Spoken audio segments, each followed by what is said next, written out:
Finally. All right. Yeah, we were having trouble trying to get this to work. Everybody else using the internet right now or something. But anyways, this is the preview of my new jazz album. All original compositions composed by me, all instruments are me, every track is in a different time signature, and as I play them, hopefully y'all can hear it on your end. As I play them, please let me know in the comments for the first song if you do hear it or if you don't. But yeah, I'll list the titles up as we go through them. So there's 10 tracks. It's a 45-minute long record, and this is just a rough mix, so it'll be touched up when it's mastered, but so far, this is what we got. So the first track is Open Up Your Soul.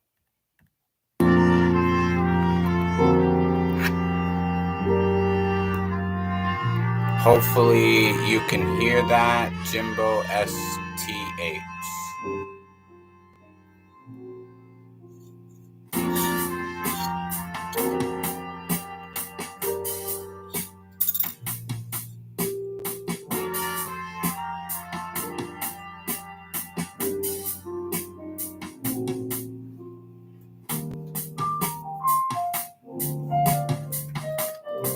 Thank you, Jimbo.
That was Open Up Your Soul, and this is September in Tokyo.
This next one is Groovin' Up North.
This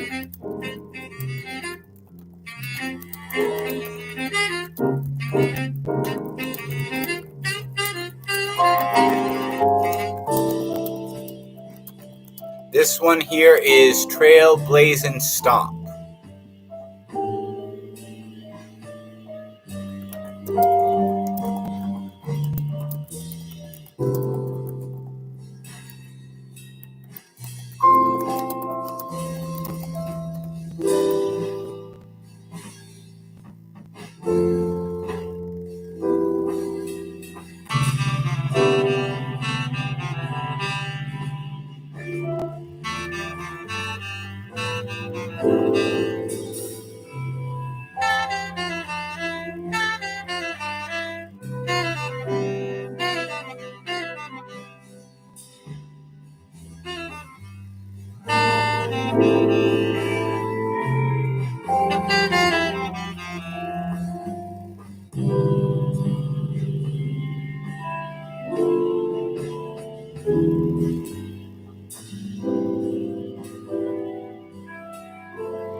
This is Lotus Flower in the Mud.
This is Phoenix taking flight.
This is It's Lonely Being Unique.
So this one is history in the making.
Next.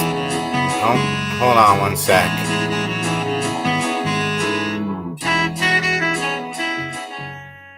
We got a problem here. Hold on one sec. I don't know why, but something's got to change for some reason. It's saying it's not there. I don't know why it wouldn't be there. I'm gonna see if it's okay. It must have not loaded into the program right. So let me cue that up. I don't know why it didn't go there. But yeah, this is something gotta change. Our second last composition for the night.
lastly, we have Industrial Jazz Shout.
And that is the record, everybody.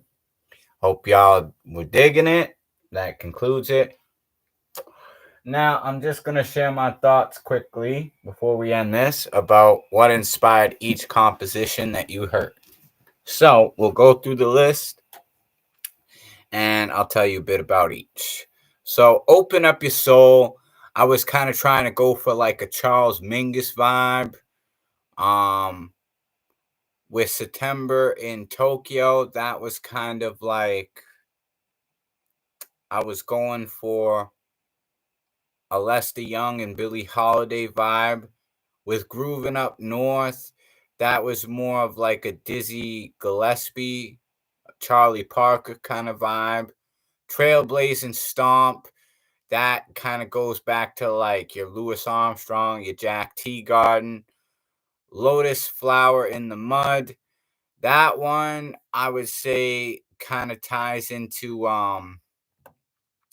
sort of, I would say, a mix of Duke Ellington meets Gary Mulligan kind of vibes.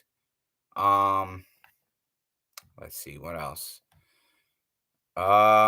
Phoenix Taking Flight. That's an interesting one because I would say that one is kind of like a Sonny Rollins or like yeah, Sonny Rollins vibe for that one. Maybe a little bit of John Coltrane too for that one. With the next one, it's Lonely Being Unique. Now that one, I would say that one's really bluesy, and that one's kind of like a Miles Davis sort of vibe. Miles Davis, maybe a bit of Louis Jordan with the one after that, which is called History in the Making. That one is that one's like kind of a mix of let's see. We'll say that one's kind of a mix of like Ornette Coleman meets like a Cab Calloway. Also, a touch of Ellington there too for that. Maybe a bit. I would say actually probably more Count Basie than Duke Ellington for that one. Um, for Something's Got to Change. That one I would say is hmm. That one is really more of like a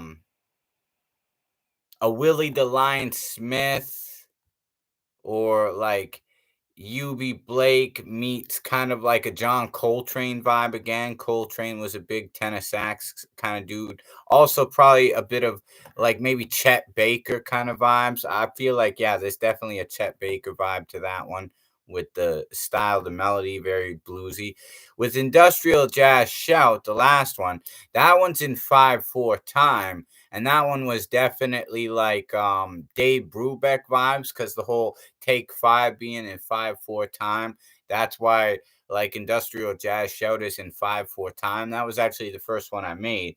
And then the shout comes from James P's Carolina shout composition, which Fats Waller, Willie DeLion Smith, and James P, who wrote it, obviously made famous. So that's kind of the vibes for that one.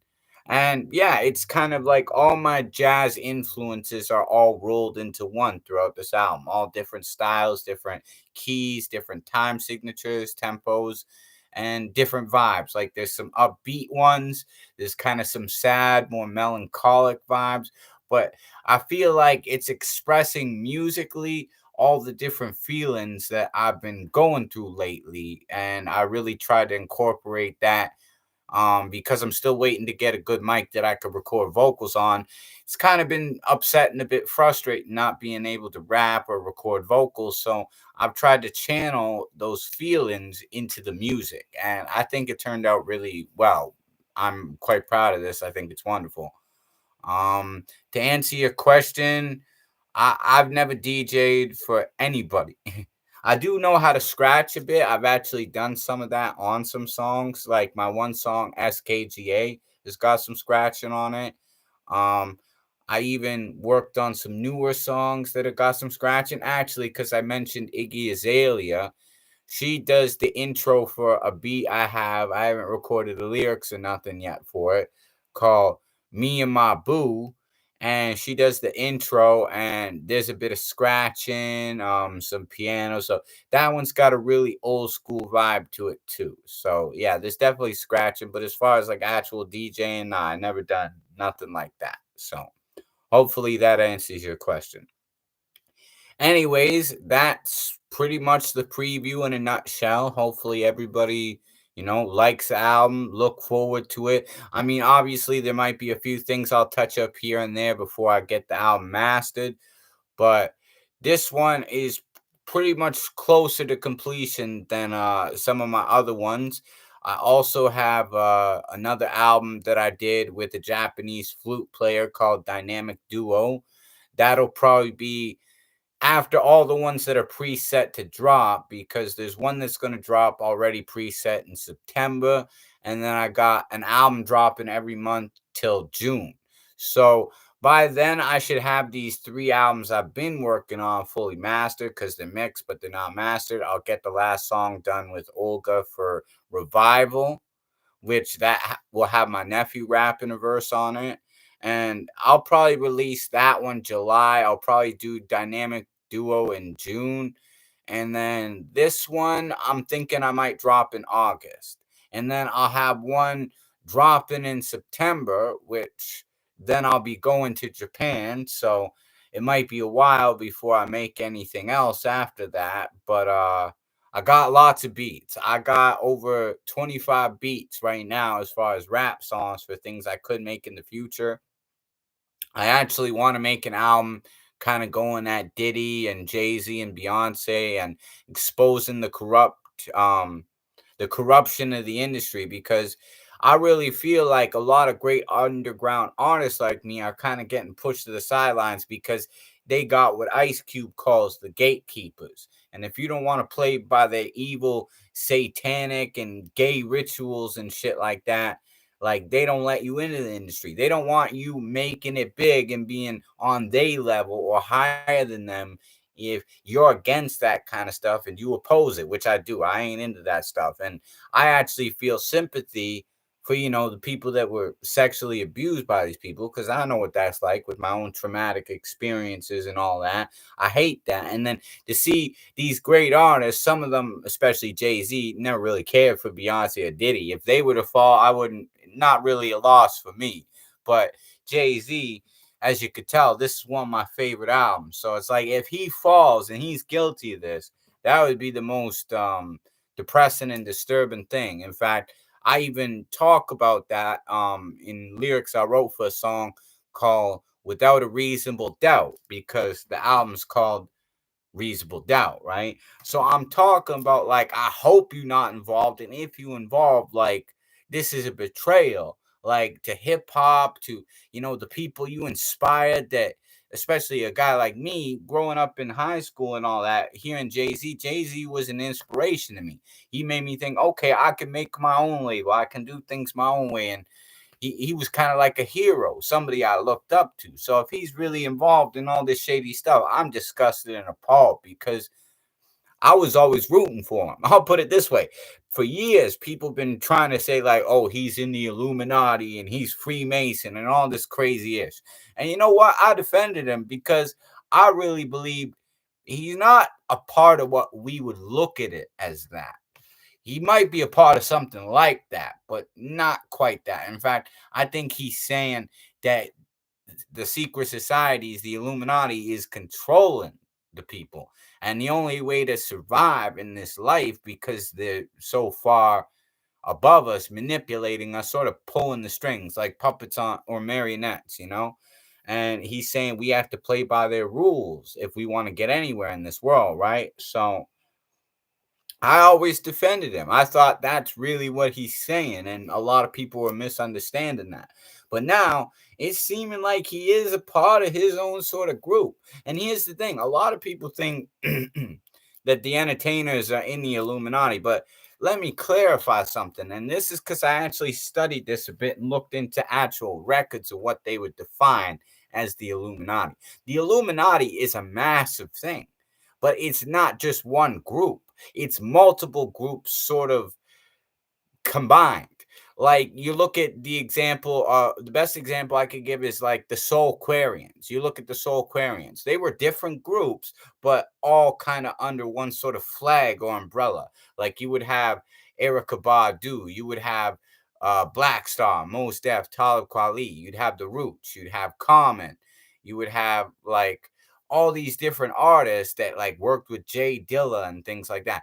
They were all their own things, but they were called Soulquarians because they were all like under this umbrella, right?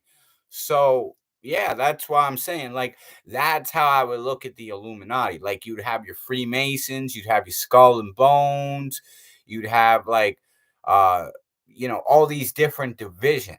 So to say like a person is part of the Illuminati, they could fall under that umbrella, but they're not directly connected to it.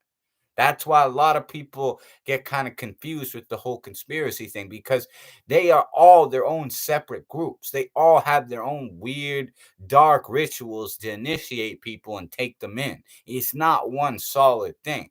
Like Freemasons rituals are different from Skull and Bones and all the other different groups, etc. Right? So that's a common misconception. But I'll put it this way. I believe Diddy did it because there's more evidence to suggest he did do it based on the things he did for certain already leading up to this. Then there is evidence suggesting that he's innocent. And to be fair, I think Beyonce is equally as guilty. If they're saying Jay-Z's a part of this, I think she's equally as guilty, if not more so. Because you look at all the female artists that perhaps even have more talent than her. Let me break this down quickly. This is why I find this so distressing that Jay-Z could go down and be a part of this, is because he actually comes up with his own lyrics. He freestyles it all, but he comes up with his own lyrics. Beyonce doesn't. She's not really the greatest singer. Like you look at her overall, she's not a Mariah Carey. She's not a Whitney Houston. She's not a Celine Dion. She's not even like uh, you know, some of the really great powerful vocalists. She's not like one of those as far as skill. She's subpar at best. Like I'm not saying she's terrible, but she's far from the actual greatest. Yet she gets treated like the greatest because of her connections in the industry. And you notice there were a lot better singers and better songwriters that got shortchanged whenever they got too close to, Jay-Z, or even threatened to take her spot from her. Like knocking down the competition, intentional sabotage, industry sabotage, we'll say. So you look at it like this, right? Like I could give you two examples, and these are two artists I loved way more than Beyonce. So you got Chrisette Michele on one hand, probably the closest singer we had in our generation to a modern day Billie Holiday. Very bluesy, makes you feel every note, very powerful singer. Does write a lot of her own songs, not all, but a good chunk of them, but way better singing voice. Notice one of Jay-Z's most hottest songs with a female other than Beyonce was Chrisette Michele. She got a little close. And then as soon as her mother stopped being her manager, which I was cool with her mother. I used to have phone calls with her mother. We'd talk about how me and Chrisette could make a song one day, like to get it on an album with record labels. It was complicated. She was suggesting we do it like on a mixtape. It never materialized, but we were in talks of that. So just so y'all know, like me and her were close, right? And I mean, I even used to tell her too. I'm like, yo, when I get married, when I find the right one, I want Chrisette to sing at my wedding. So me and her mother were tight. You know what I'm saying? We were cool. So once she got kind of pushed out of the picture, which was the industry suggestion, she was open and vulnerable to attack. And then they sent in this man that broke her heart. She ended up divorcing.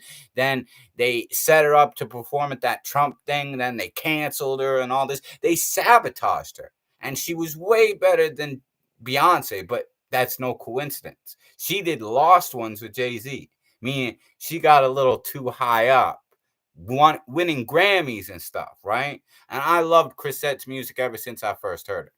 And yeah, no, for reals. Yeah, there is pictures with Jay-Z kissing Diddy and all that. It's wild. It's fucked up. But that's what I'm saying. Beyonce, she probably got Jay to instigate a lot of this stuff. So, if anything, if she tries to divorce him and throw him under the bus, just remember she's probably even more evil than Jay to do that. And then I'll give you another example. Lily Allen, another really great, unique singer, writes all her own songs, very talented.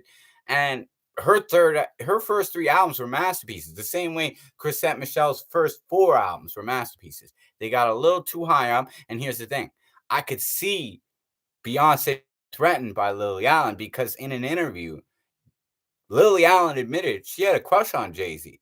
Like, oh, he's with Beyonce, but I don't really care. I like him. So, like, you know what I mean? So, and another singer did that, and her career got sabotaged supposedly too. So, too many coincidences there. I think Beyonce is doing things. And then, especially because I'm an Erica Badu fan, Erica Badu admits to practicing voodoo. And what she said is that the crazy thing about all this They're not because they got kicked to the sidelines. That's what I'm saying. You either get in, you become a Beyonce, a Jay-Z, or a Diddy, or they push you back outside. That's how it works. Even Taylor Swift's a part of it. Anybody who's the top ones who's staying on top, they the ones who doing it. And this whole country album, just for the record, think about the timing of this. Isn't it strange that such a whack country album comes out right around the time of this Diddy stuff that's connected to Beyonce? It's a diversion. It is intentionally bad to get everybody to talk about it and focus on that instead of her involvement with Diddy. But back to what I was saying about Erica Badu. She admits to practicing voodoo. What she said in an interview, and I believe this because she's a bit strange and eccentric, but she's a very talented artist and she lives a very private life. For her to say this, it speaks volumes because she doesn't usually say anything about anybody unless she's close to them, right? But she said, she practices voodoo, but the magic Beyonce practices, the dark magic she practices, is a lot more dangerous and scary. So take that in. That in itself is, you know what I mean? That's kind of freaky when you think about it like that. So just letting y'all know, those that got kicked out that ain't at the top right now, those are the ones that got pushed down by everybody who's up there. That's how you can spot the differences. I can spot the differences because I just have to sit there and look, okay, who's continually on top? Who never seems to lose this spot? I'll put it this way. I think they were trying to get Kanye in there. He didn't want to go. They sacrificed his mom, all that, like he says, and I actually believe that could be true. And he went crazy. And can you fault the guy? I actually think that's what happened. I don't think he's in his right mind. I think he is saying some things that don't really make a lot of sense. And he's out there and he's not right about everything, but he's not in his right mind because I think he saw some shit that, drove him crazy. And that kind of makes sense. Think about it. He was always a religious man. You think he wanted to get involved with homosexual and satanic shit? No, man. Like, it's funny when Big L joked about that stuff on records, but he was just fucking around. And let me tell you this. Notice how Big L died. Big L was one of the greatest lyricists in hip hop of all time, right? I'm sure all the real hip hop heads could agree with that. Why is he not in the top 50 of the 2024 list? And when you think about it, he was about to sign with Jay-Z to Rockefeller Records right before he died. But he didn't want to take the deal because there wasn't enough offered to him on the table that he felt like it was worth it. And then he dies. Think about it like this. He helped put Jay-Z on.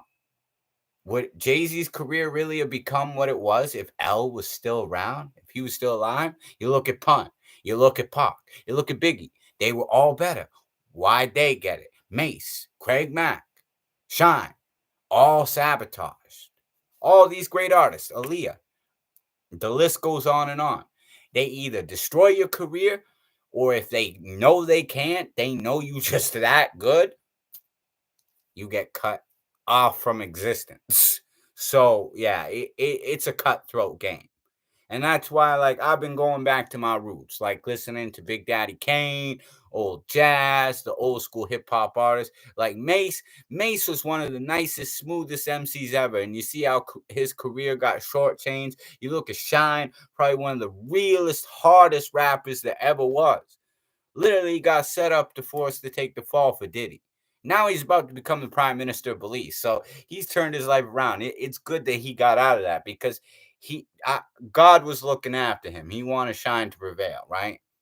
So yeah, that's what I'm saying. As for the whole hogging all the women, what Sal A saying, I ain't hogging no women.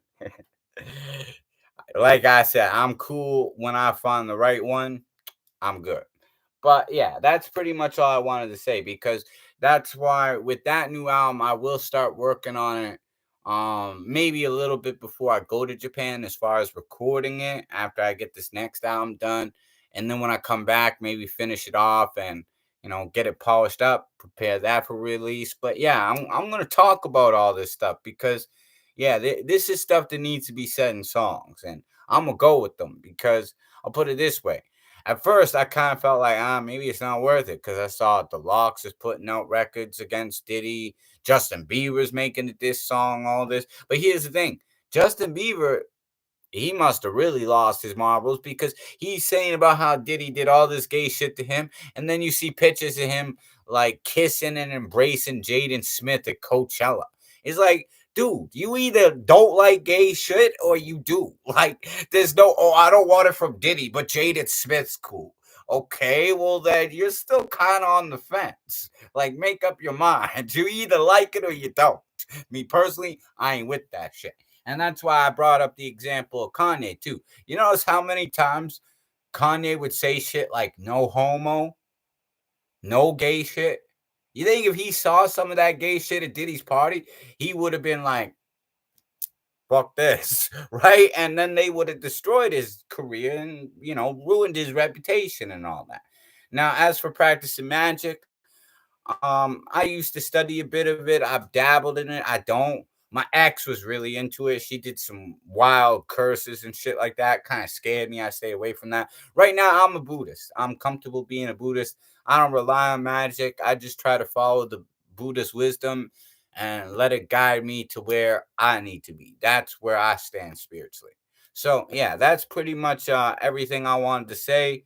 Hope y'all were digging the record and, stay tuned for more updates. As for the book reviews, I don't know when I'm going to get back to doing those. And same with the live album discussions, because I do got a few albums to break down and explain of the ones I released. But, maybe in the future we'll get to it. Maybe not this month, maybe next month, maybe the month after. I'm not sure yet. But I will let y'all know. And that's why, like with this album, I just wanted to get feedback, see what people think about the jazz compositions. I worked really hard on it. I've literally been working on this jazz composition album for 18 days, hardly sleeping, just really grinding, trying to polish this up and make it smooth, right? So just seeing all the positive reactions is its own reward, and I'm really happy for that. So I'm gonna leave y'all there. Hopefully y'all have a good night, and until next time, Super Kami Guru Alucard, peace out. Oyasumi nasai minasan, matane. Bye for now.